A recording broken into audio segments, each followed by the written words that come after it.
అందరికీ very very good morning.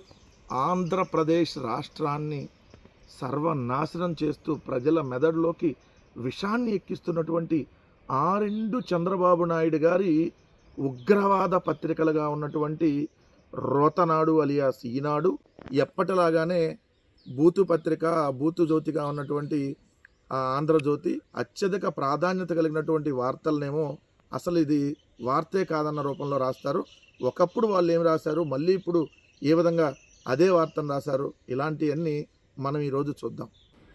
ఆంధ్రజ్యోతిలో మండలిలో తొండి, చైర్మన్ వైఖరిపై టీడీపీ మండిపాటు, ఏకపక్షంగా చేశారనే ఆరోపణ, కల్తీ నెయ్యిపై చర్చలో రచ్చ, వైసీపీ ఇవ్వని నోటీస్ ఇచ్చారనే భావన, లఘు చర్చ ప్రారంభించేందుకు అవకాశం, నోటీస్ ఇవ్వలేదని అధికారుల ధృవీకరణ, ప్రభుత్వం వైపు ప్రకటనను నిరాకరించిన చైర్మన్, లేఖ చూపించిన అది రాంగ్ అని తోసివేత, తనకు తెలియకుండా జారీ అయిందని వెల్లడి, మండలిలో అధికార విపక్షాల వాదోపవాదాలు, అరుపులు కేకలు హోరుతో దద్దరిల్లిన మండలి, ఎలాంటి చర్చ లేకుండా నేటికి వాయిదా అని చెప్పి హెడ్డింగ్ పెట్టారు.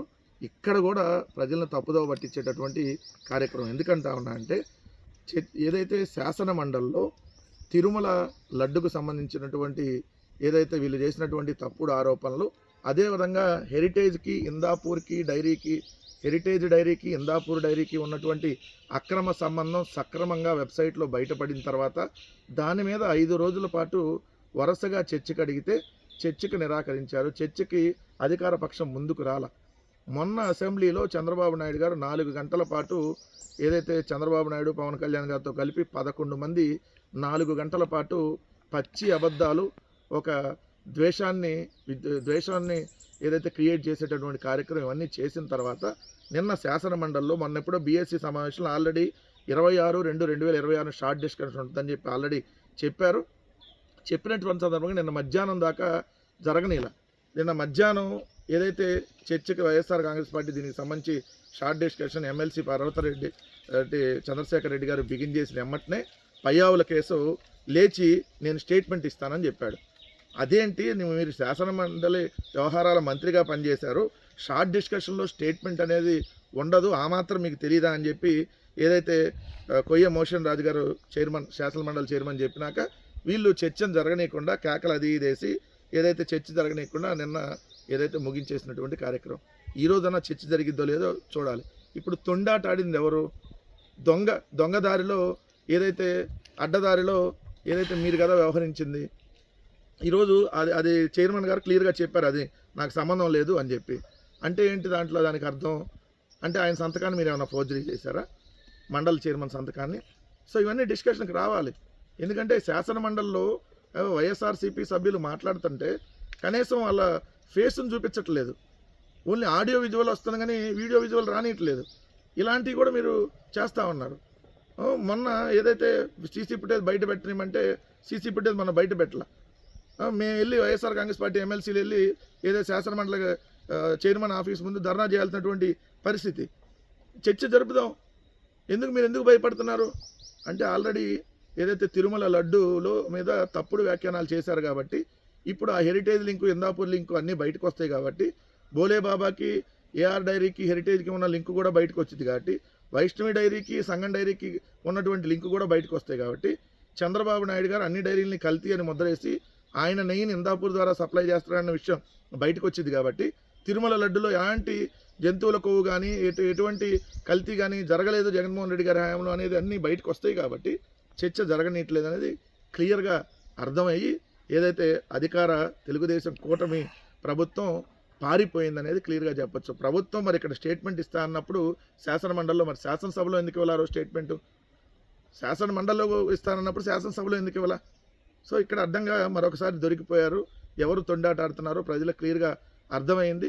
తప్పుడు వ్యాఖ్యానాలు చేసి దేవుడి మీద ఈరోజు దిక్కుతోచని స్థితిలోకి తెలుగుదేశం కూటమి ప్రభుత్వం వెళ్ళిపోయిందనేది వాస్తవం. చంద్రబాబు నాయుడు గారు నిన్న క్షేత్రస్థాయి పర్యటనలు చేయకుంటే నేనే ఆకస్మిక తనిఖీలు చేస్తా, మీరు వెళ్తారా, నన్ను వెళ్ళమంటారా, గదుల్లో కూర్చుంటే వాస్తవాలు తెలియవు, అధికారులైనా నేతలైనా ఫీల్డ్కి వెళ్లాల్సిందే, ప్రజలతో మాట్లాడినప్పుడే సమస్యలు తెలుస్తాయి, కల్తీ పాలు డయేరియాలపై ఉదాసీనత వద్దు, బాధితులకు అత్యుత్తమ వైద్య సేవలు అందించండి ముఖ్యమంత్రి. శ్రీకాకుళం, తూర్పుగోదావరి జిల్లా అధికారులతో సమీక్ష, మీరు వెళ్తారా, నన్ను వెళ్ళమంటారా అని చెప్పి. ఇక్కడ డయోరియా 129 డయోరియా కేసులు శ్రీకాకుళంలో నమోదైనవి. 107 మంది వివిధ ఆసుపత్రుల్లో చికిత్స పొందుతూ ఉన్నారు. అలానే ఇక్కడ తూర్పుగోదావరి జిల్లాలో 20 మంది కల్తీ పాల కారణంగా అనారోగ్యం పాలైతే 6 చనిపోయినటువంటి పరిస్థితి. ఇప్పుడు ఏదైతే అదంటే చేతులు గాలేక ఆకులు పట్టుకుంటున్న సామెతగా ఇప్పుడు మీరు వెళ్తారా నన్ను వెళ్ళమంటారా అంటున్నారు. ఈరోజు రాష్ట్రంలో చూస్తే కలుషిత నీరు, ఏదైతే కల్తీ పాలు, ఎక్కడికక్కడ ఈరోజు ప్రాణాలు కోల్పోతున్నటువంటి పరిస్థితి. ఎలికల కొరికి పసికందులు చనిపోతారు, అయినా ప్రభుత్వానికి పట్టదు, నిమ్మకు నీరెత్తినట్టు ఉంటుంది. సో ఇప్పుడంటే మీరు వెళ్తారా నన్ను వెళ్ళమంటారా అని చెప్పి చంద్రబాబు నాయుడు గారు ఇప్పుడు నిద్రలేసి వాళ్ళ మీద దోసేసి అంటా ఉన్నాడు. ఆయన తప్పులన్నీ వేరే వాళ్ళ మీద నెట్టం ఆయనకి ఎటు అలవాటే కాబట్టి అదే ఇప్పుడు కూడా మరోసారి జరుగుతూ ఉంది. రాయలసీమ ద్రోహి జగన్ అంటూ నిన్న నిమ్మల రామానాయుడు ఏదైతే ఒక ఆవు వ్యాసం, పచ్చి అబద్ధాలు. ఎవరు రాయలసీమ ద్రోహి? చంద్రబాబు నాయుడు గారు రాయలసీమకే కాదు ఆంధ్రప్రదేశ్ రాష్ట్రాన్ని మొత్తానికి పట్టినటువంటి ఏదైతే ద్రోహి. ఎందుకంటే ఆయన వెలిగొండ గురించి మీరు డిస్కస్ చేశారు కదా, వెలిగొండకి శంకుస్థాపన చేసి నేనే పూర్తి చేస్తున్నా అని చెప్పాడు కదా. శంకుస్థాపనే మీరు చేసేది, మీకు శంకుస్థాపన తప్ప మీరు ఏం చేయరు. 1996లో శంకుస్థాపన 10 లక్షల రూపాయలతో శంకుస్థాపన ఒక్కటే మీరు చేసింది.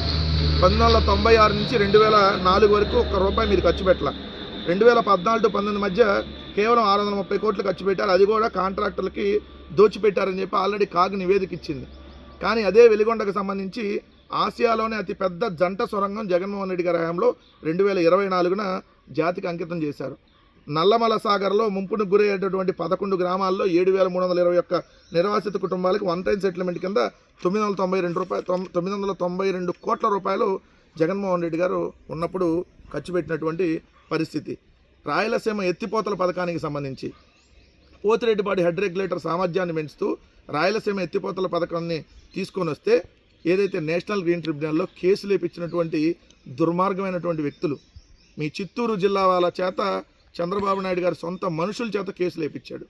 ఏసీ రాయలసీమ ఎత్తిపోతల పథకం జరగకూడదని చెప్పి నేషనల్ గ్రీన్ ట్రిబ్యునల్కి వెళ్ళిన గ్రీన్ ట్రిబ్యునల్ దాన్ని ఆపిన జగన్మోహన్ రెడ్డి గారు ప్రభుత్వం దాన్ని కొనసాగించి 85% పనులకు పైగా ఈరోజు రాయలసీమ ఎత్తిపోతల పథకానికి సంబంధించి పనులు పూర్తయితే మీరు రేవంత్ రెడ్డితో కుమ్మక్కయ్యి ఎటు ఓటుకు నోటు కేసులో ఉన్నారు కాబట్టి రేవంత్ రెడ్డి గారే స్వయంగా చెప్పాడు. ఏమని?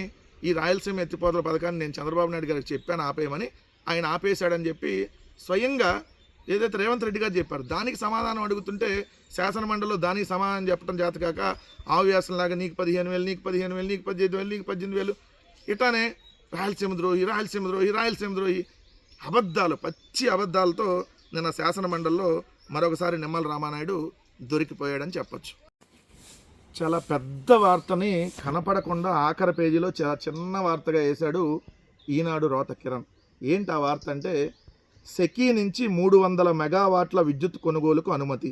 కనెక్టివిటీ అందుబాటులోకి వచ్చిన తర్వాత 2021 డిసెంబర్లో కుదిరిన ఒప్పందం ప్రకారం సెకీ అంటే solar energy corporation of India నుంచి 300 మెగావాట్ల విద్యుత్ కొనుగోలు చేసేందుకు ప్రభుత్వం విద్యుత్ సంస్థలకు అనుమతి ఇచ్చింది. సో అంతరరాష్ట్ర అంటే ఎలాంటి ఇంటర్ స్టేట్ ట్రాన్స్మిషన్ ఛార్జీలు నష్టాలు లేకుండా సరఫరా జరగాలని స్పష్టం చేసింది. ప్రస్తుత ఒప్పందాల ప్రకారమే కొనుగోలని. ఎలాంటి ఇంటర్ స్టేట్ అంటే ఇదేంటి?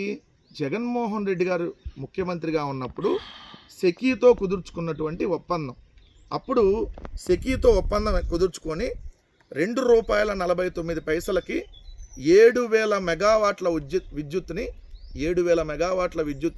₹2.49 25 ఏళ్ల పాటు సెకీ సరఫరా చేసే విధంగా 2021 సెప్టెంబర్ 15న జగన్మోహన్ రెడ్డి గారి ప్రభుత్వం ఒప్పందం కుదుర్చుకుంటే కేంద్ర ప్రభుత్వ రంగ సంస్థ సెకీతో అదానీతో లంచం తీసుకున్నారు, FBI అరెస్ట్ చేయబోతుంది, తాడేపల్లి లంచాలు అయ్యి అని చెప్పి ఈ గాలి పేపరే గాలి వార్త రాసింది.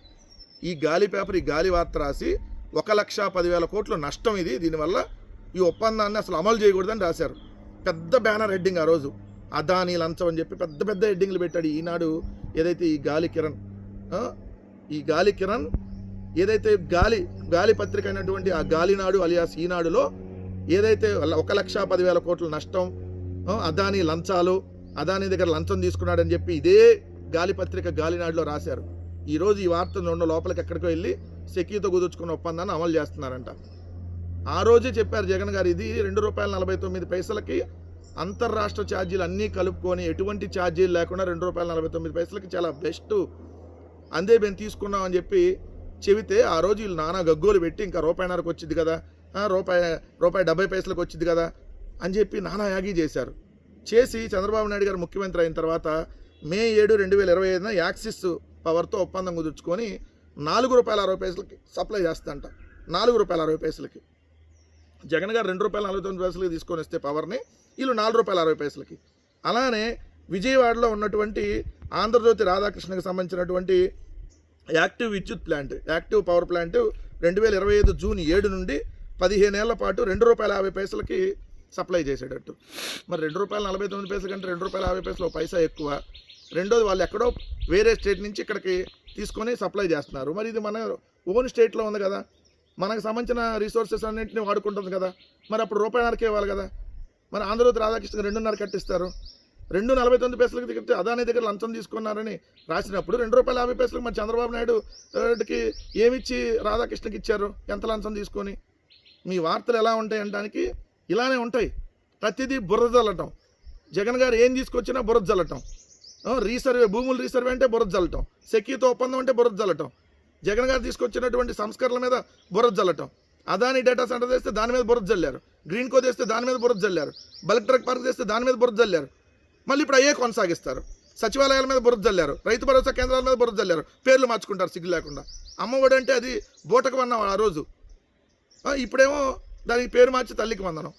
సో జగన్ గారు తీసుకొచ్చిన ప్రతి దాన్ని వ్యతిరేకించడం వీళ్ళకి అలవాటు, మళ్ళీ దాన్నే తిరిగి కొనసాగించడం కూడా వీళ్ళకి అలవాటుగా మారింది. సిగ్గు శరం మొత్తం వదిలేసి క్షమాపణలు చెప్పి కొనసాగించండి.